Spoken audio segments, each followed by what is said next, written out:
Robin Hood Radio presents the commentary of Don Morrison. Don is a former editor at Time magazine. He's an author, lecturer, and member of the Berkshire Eagle Advisory Board. Greetings from London, where I've come to see old friends and revisit the wasteland. Of course, much of England is wasteland. The Industrial Revolution, born here in the 18th century, has left a landscape of sad factory towns and class resentment.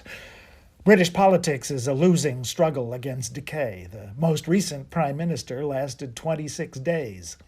But what I'm really talking about is a poem, The Wasteland by T.S. Eliot. It exploded onto the international literary scene 100 years ago this month. Poetry has never been the same. As you'll recall from high school, the Brits take their poets seriously, and few more so than Eliot. This year has been crowded with public readings, TV specials, festivals, conferences, new books devoted to him and this, his masterpiece. Oddly enough, Eliot was an American, born in St. Louis, educated at Harvard, transplanted to England only as an adult.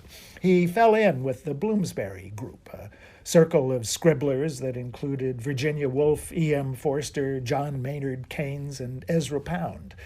It was Pound who encouraged Eliot to write The Wasteland and helped him cut it in half, thank heavens. The poem takes nearly half an hour to read and is difficult to summarize or even quote. It's full of literary and historical allusions, jazz-themed language, luscious descriptions, side trips into French, Greek, German, and Sanskrit. The Wasteland also fizzes with ideas, irony, wisdom, despair, and memorable phrases. Some, like April is the cruelest month and A Handful of Dust, have inspired book and movie titles. You can see Eliot's influence in F. Scott Fitzgerald's The Great Gatsby and the lyrics of some rap songs. What's The Wasteland about?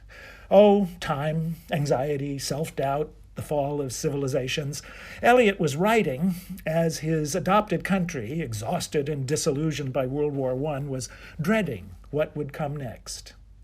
That sense of doom is especially apt today.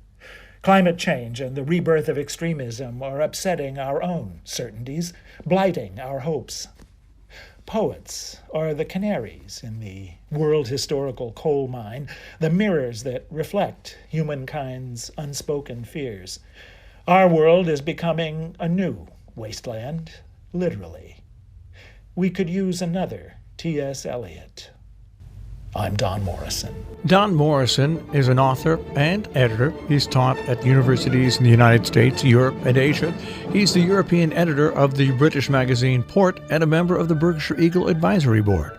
He lives in Paris, Miami, and in Berkshire County.